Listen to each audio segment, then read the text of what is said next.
Another question from someone else from Morocco. الآية الكريمة وإن من أهل الكتاب إلا ليؤمنن به قبل موته. This is a verse on which I have spoken in detail before, but this is an important subject, so I would take it up. This is situated immediately after Bal Rafahullahu ilayhi, right? Now, if he was not murdered, he was not crucified, then what happened to him? This is the question. Now, according to my explanation which I gave in France, there, I explained it in full detail that this verse does not permit the bodily lifting of Jesus Christ by God, because specifically the words used here are Rafa bar Rafahullahu ilayhi. Where is Jesus? Where was God at the time? Was he not there where Jesus was? Is not Allah nuru samawati wal ard? Isn't it right that ana wa tawallu fathama wajhullahi?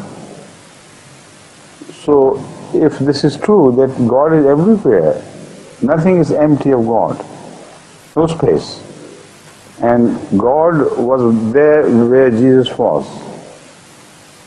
So ilahi cannot be translated as a physical movement, because when something moves from one direction to another to meet something, it positively indicates that that something was not there from where a thing moved. If I call you towards me because I'm not there. But if you're sitting together like a mother holding her child, she doesn't say, come here, come with me, come to me. He's already there. So the Holy Quran is a fantastic book. It uses the choice of words is so perfect that unless someone is twisted within, he can't twist the meanings. So that is why this verse does not permit a translation which would require the body of Jesus Christ to move from one place to another because there God is. Now, these ulama who generally raise this issue, I'll come to that verse later on after explaining this.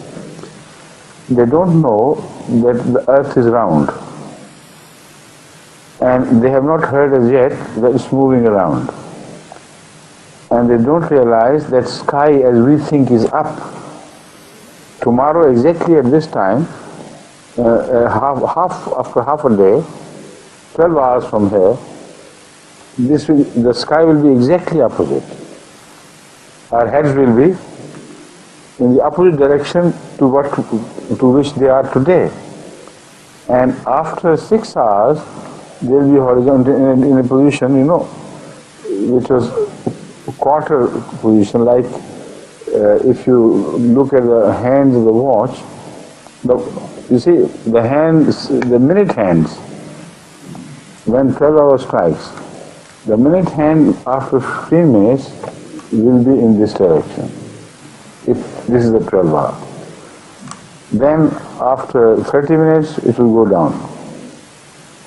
Then after 15 minutes more it will be in this direction. Then return.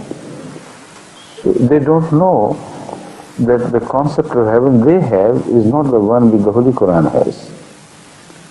According to the Holy Quran, heaven is everywhere.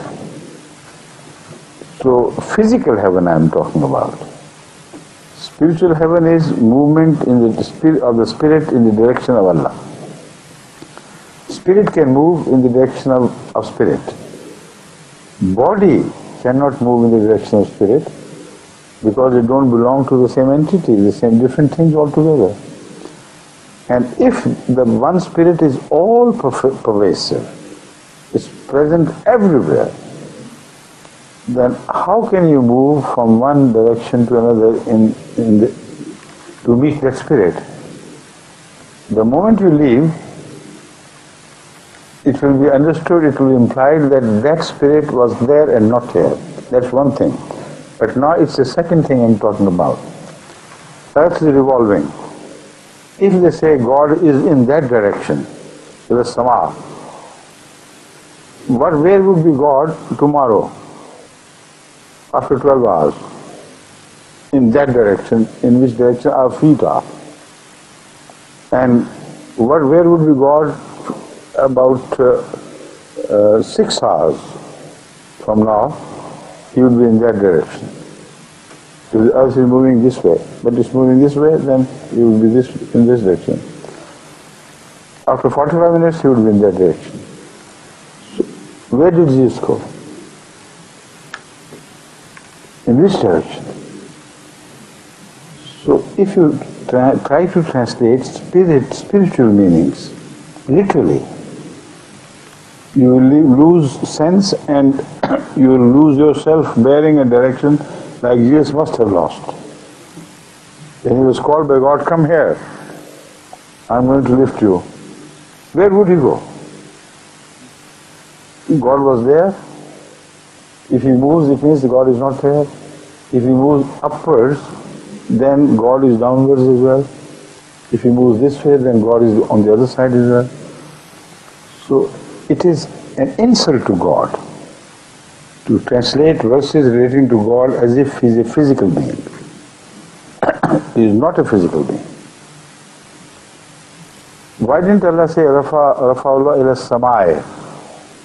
Sama may be all around, but some concept of leaving the earth will follow in any direction. But then Allah says to me, then it's impossible to conceive a movement of Jesus' body in any direction. So when this happens and the Holy Quran says that they did not kill him, they failed to murder him, they failed to crucify him, where did he go? It is this verse which tells us immediately afterwards where he went. Because it is the people of his time which apparently saw Jesus crucified. It was the people of his time for whom the question arose as to where Jesus might have gone after this if he didn't die. And they didn't recover his body from anywhere. This is the most important point. So they must have been wondering, as the Holy Quran says, إِنَّ الَّذِينَ اخْتَلَفُوا فِيهِ لَفِي شَكٍّ مِّنْهُ. What was the ikhtilaf about? If it were the image of somebody else which was crucified, there was no ikhtilaf. They saw the image, both the Christians and the Jews thought it was Jesus Christ, and there is no question of any shak, any ikhtilaf, any zan, any shubha. So the Holy Quran is using these words to indicate that what happened there created some doubt, some suspicion of some sort. إِنَّ الَّذِينَ اخْتَلَفُوا فِيهِ لَفِي شَكٍّ مِّنْهُ. They are in doubt about what really actually happened to Jesus. مَا لَهُمْ بِهِ مِنْ عِلْمٍ إِلَّا اتِّبَاعَ الظَّنِّ. They're just following conjectures. What is certain is only this, وَمَا قَتَلُوهُ يَقِينًا. It begins with وَلَكِنْ شُبِّهَ لَهُمْ. So read these three words together, shubha, shak, zan, which means that they have no knowledge, something else happened. Okay, if something else happened and he was not killed, he was not successfully crucified in the sense that he didn't die upon cross, where did he go? Bal Rafa'ullah ilayh. We have already proved that God doesn't have a direction. So he couldn't have gone in any direction. This verse deals with that, where he went. And the problem in the understanding of this verse arises from the fact that they think that ahadun is mahzuf. In ahadun min ahlil kitabe, if you translate it as in ahadun, which means the word ahad is mahzuf. Something has to be considered as mahzuf. This is a simple case of Arabic grammar. When you say in min ahlil kitabe, in min what? It could be translated in ahadun min ahlil kitabe, illa la yu'minanna bihi. Or if you say in fariqum min ahlil kitabe, illa la yu'minanna bihi, that is also permissible as much as ahadun. So when you translate it as in fariqum min ahlil kitabe, illa la yu'minanna bihi, then immediately this verse begins to reveal itself. Because there were 12 tribes of Israel. When Jesus Christ appeared before them, he had the Advent. All scholars agreed. There is no shadow of doubt about it. No Muslim can deny this. That there were 12 tribes of Israel, out of which there were 2 only present at the time when Jesus appeared. And he was called Rasulan ila Bani Israel. Not about 2 tribes of Israel. So he couldn't have fulfilled his ministry. He couldn't have fulfilled his purpose if instead of delivering the message to all the tribes, he had returned to God or anywhere else without finishing the business for which he was sent. The business was to deliver the message of God to all the tribes, because he was Rasulun ila Bani Israel, not only for 2 tribes. So this verse throws light on the subject.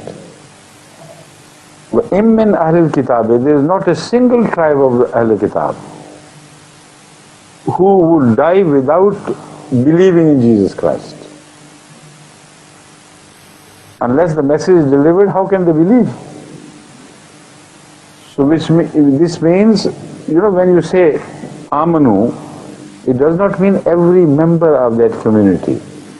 The main problem which has been created for ulama lies in the word immin.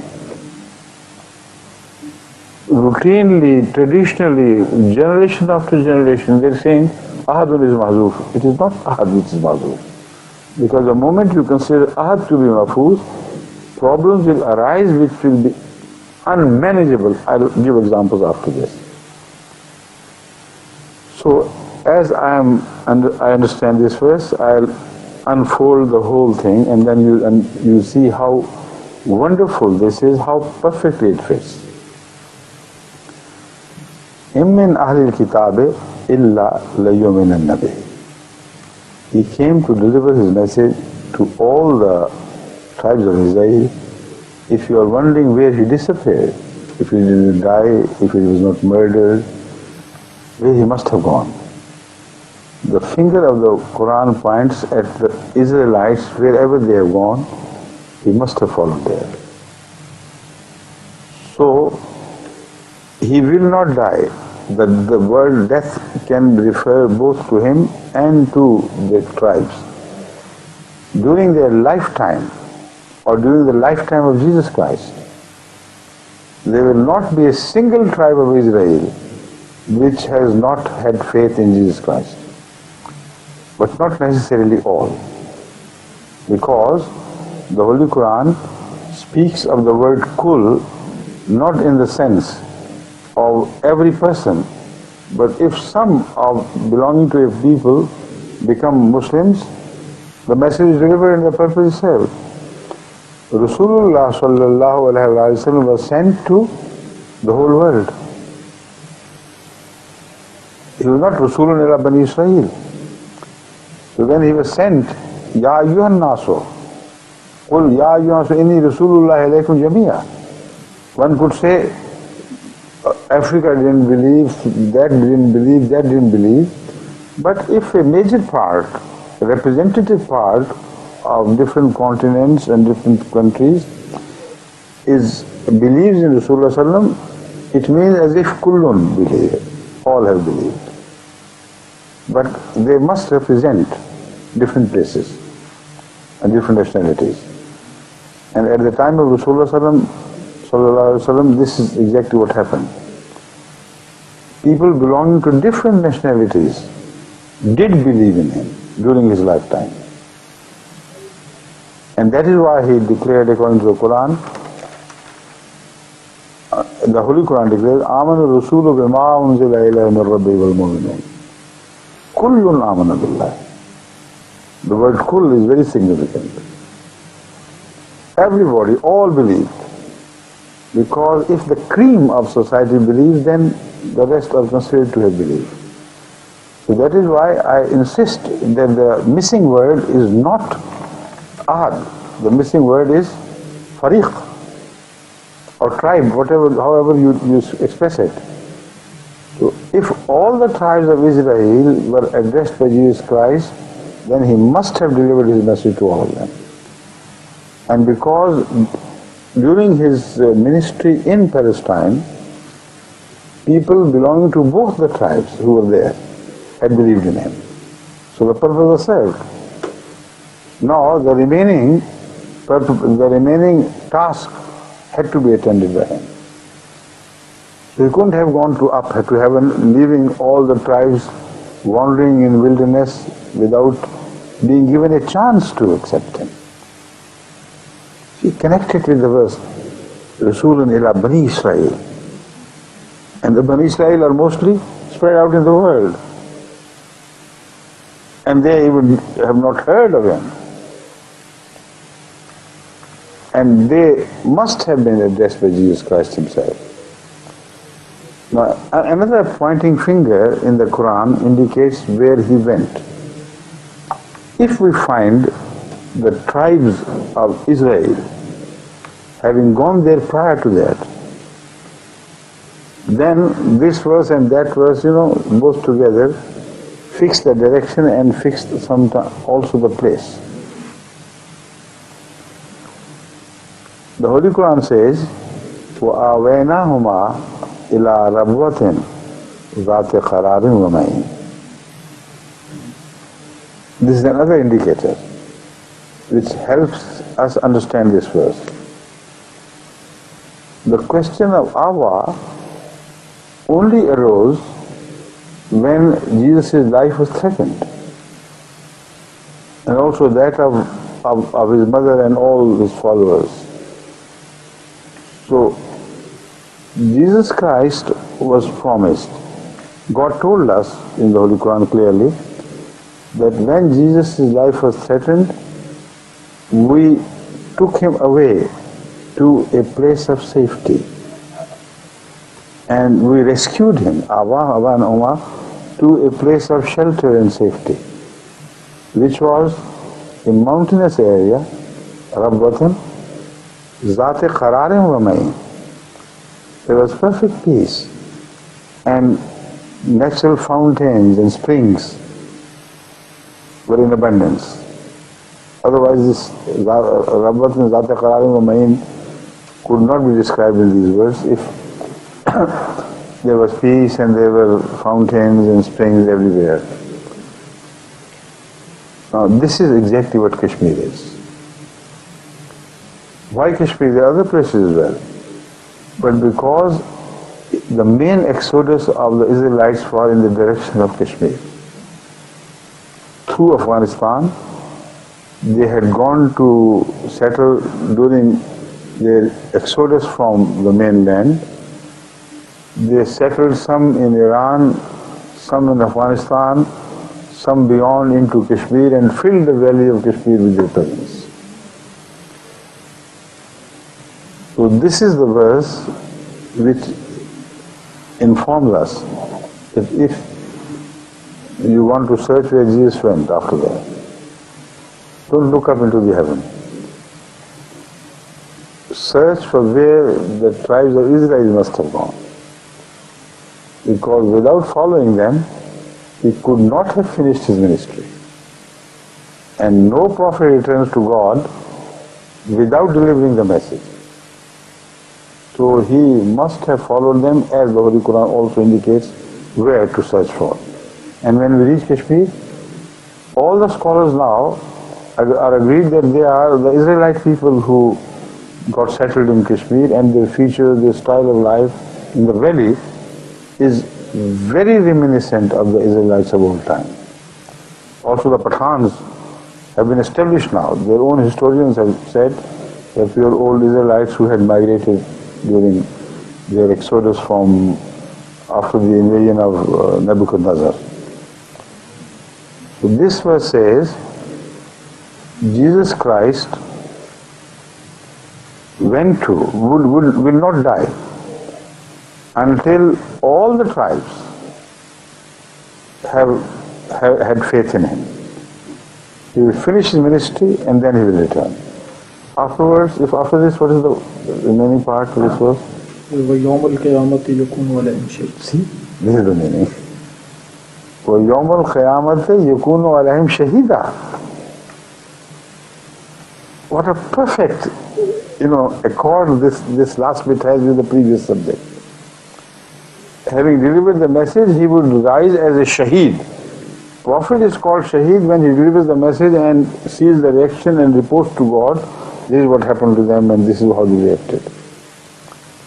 Now about the Noon Sakhila. The Noon Sakhila applies to the future event. It does not carry the people from that age to a different age. This is again which is a mistake committed by other ulama. Coming to Noon Sakhila, I'll expose the falsity of this meaning which they attribute to this verse. But I think it's too much. First let him finish. Is all right? No, good. Continue. Now when did the Holy Quran mean that this subject would begin? This is the question.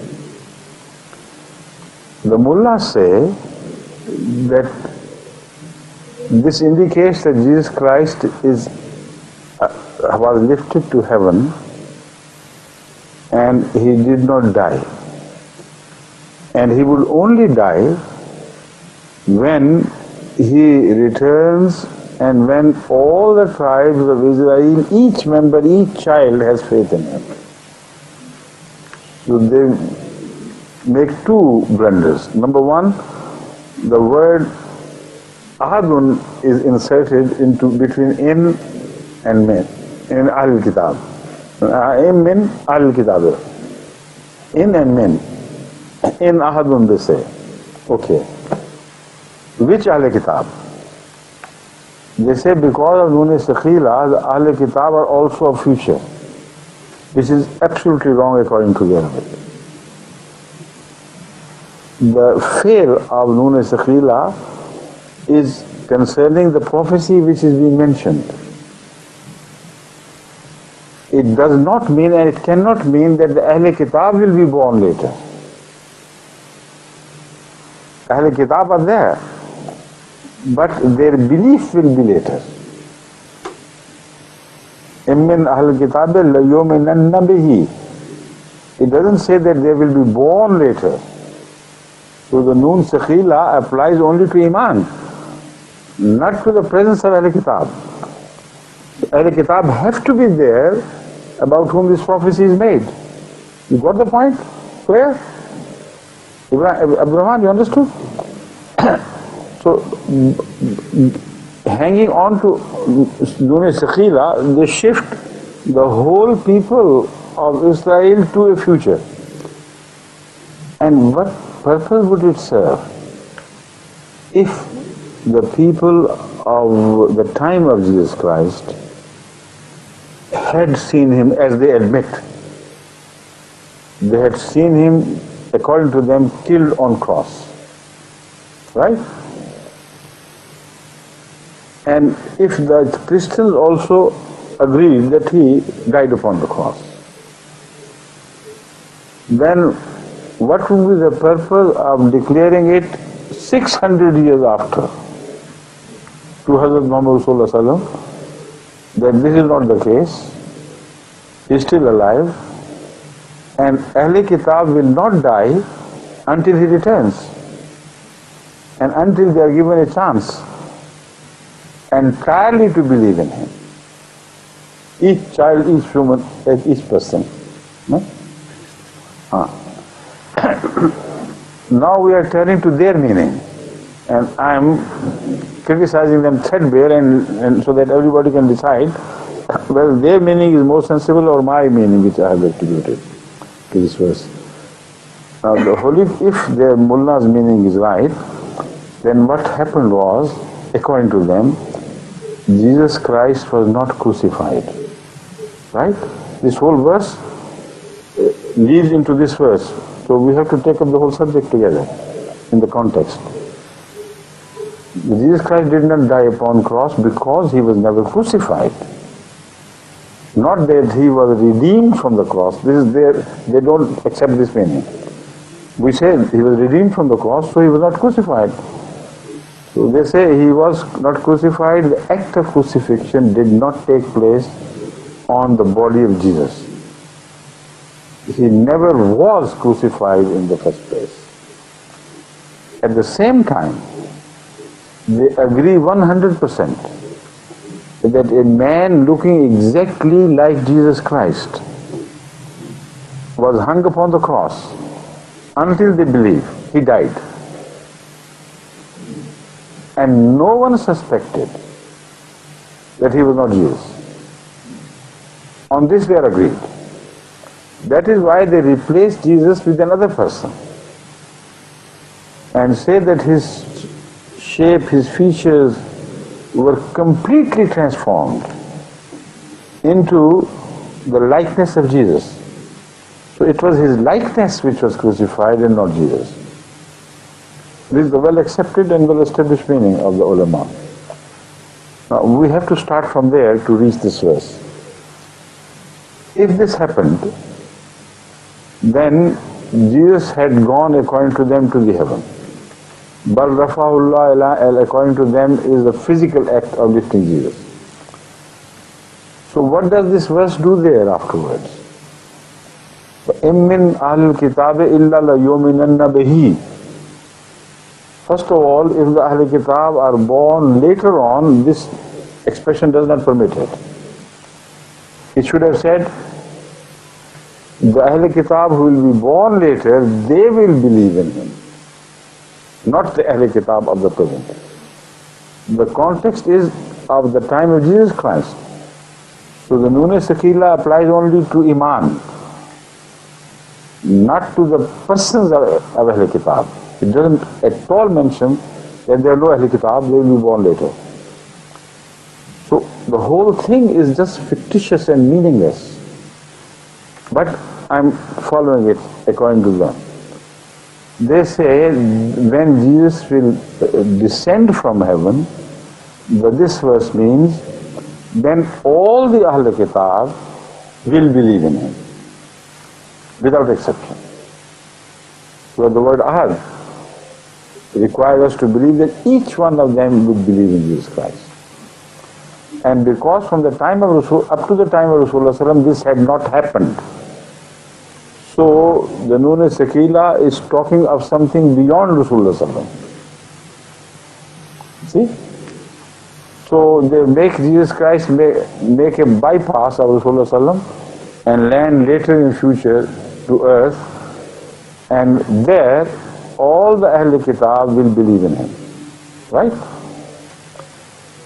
Now, there are so many difficulties in accepting this, because if all the Ahl Kitab believe in him 2,000 or 3,000 or 4,000, 5,000 years after this act, what purpose will it serve to those who saw Jesus Christ hung upon cross and die a cursed death? How could this verse be of any use to Jesus Christ? How could God blame those Jews whom God himself had told in the Old Testament that if someone makes a false claim, he would hang by the tree, and this will be the proof of his cursed death. In the case as they build the story, until 600 years after Jesus, none of the Ahl Kitab were informed that Jesus was not crucified. The first declaration is made to Rasulullah sallallahu alaihi wasallam. So generation after generation died among the Jews not believing in him. Right? So what purpose will it serve if a future generation believes in him? And after what? After Rasulullah sallallahu alaihi wasallam has appeared. And how could it be possible anyway for a people, all of them to believe, when he returns again, each person among the Ahl Kitab must believe in him if the Mullah's meaning is right. Each child which is born and dies, what of him? And what about those of the Ahl Kitab against whom, according to Hadith, Jesus Christ would raise his sword? Unless you believe in Islam, I am going to kill you. And who are destroyed by Jesus Christ because of their being kafir. So how this verse will apply to that situation? Many will be killed by Jesus Christ before they believe. And what about that verse? That till Yawm al-Qiyamah, the Holy Quran says, no.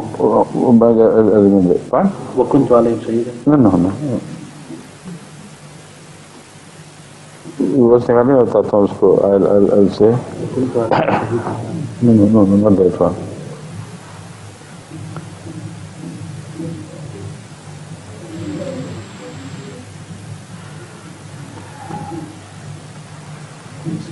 मैंने कहा था लिखेंगे आप साहब? No. वइज़ क़ाल अल्लाह या ईसा इन्नी मुतवफ़्फ़ीका व राफ़िउका इलैया. Right? Tawaffi is first and Rafa is after. So if he is lifted, his dead body is lifted.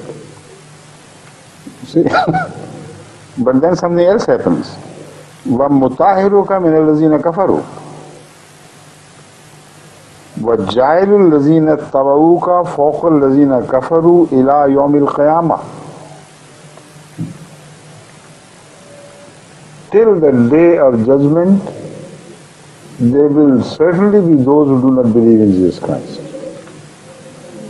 See? If all of them believe before the day of judgment, then this verse is false. وَجَعِلُ الَّذِينَ اتَّبَعُوكَ فَوْقَ الَّذِينَ كَفَرُوا إِلَى يَوْمِ الْقِيَامَةِ. So how before Yawm al-Qiyamah, all of them could believe in Jesus Christ? You got it?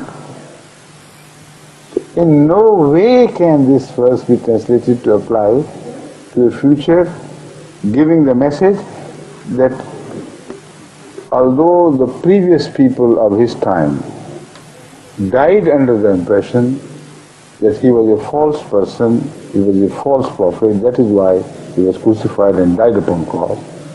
But little did they know that it was not Jesus Christ. It was a Jew whom we had converted into Jesus Christ. And they were celebrating his crucifixion and death upon cross. And God was laughing in the heaven. Stupid people, they don't know whom they have killed. The question is, what was their position in the sight of God? The people who died from among the Jews 600 years before Rasulullah, what should they have believed?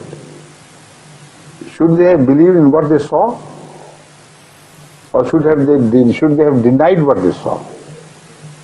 According to the Mullah's interpretation, they did see Jesus Christ die upon cross. and they didn't know who it was. So all the generations which died from the time of Jesus Christ till Hazrat Muhammad Sallallahu Alaihi Wasallam, who died and appeared before God, when God would question them, why did you persecute Jesus Christ and his followers? Why did you reject him? He was a prophet of mine. They would say, naturally, "Oh Allah, you know that you had revealed it in the Old Testament. But the sure sign of somebody's falsehood is that if he claims to be from God and God has not sent him, if he dies upon tree, upon cross, then take it for granted that he is a false man." Didn't you say that? What would Allah say? Will Allah tell lie like a mullah? God will have to say, yes, yes, of course I said it. So what is our fault? That your fault is that you didn't know that we had lifted him to this fourth heaven and sent someone else instead as Jesus Christ, looking like Jesus Christ, and he was crucified. Why didn't you tell us? He said, no, after 2000 years after this, we sent him back and they are a witness that we are right. What logic? Even the stupidest mullah should be able to see the immense nonsense of this position. Say, oh God, why didn't you tell us that it was a different person? Then we will believe. He said, why should I have told you? I told a people of your generation 2,000 or 3,000 years after you had died and disappeared. So I have done my job, so I hold you responsible for this. Who on earth will believe in such a God? So when they twist the meaning of the verse, they twist the entire thing about it. No sensible man can accept their verdict, and there's only one verdict, that the mullahs are wrong. The only sensible thing to be interpreted, to be translated is the way I have done. Those who accept they also offer different interpretations. There's not the only one interpretation. As Muslim Islam has also, having accepted their view, all right, let it be ahadun.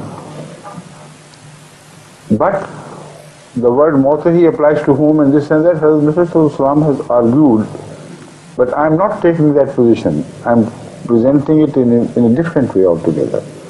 Because the time is over, inshallah, tomorrow you will begin this translation and I'll have a relief for about 20 minutes or so. Right. Assalamu alaikum.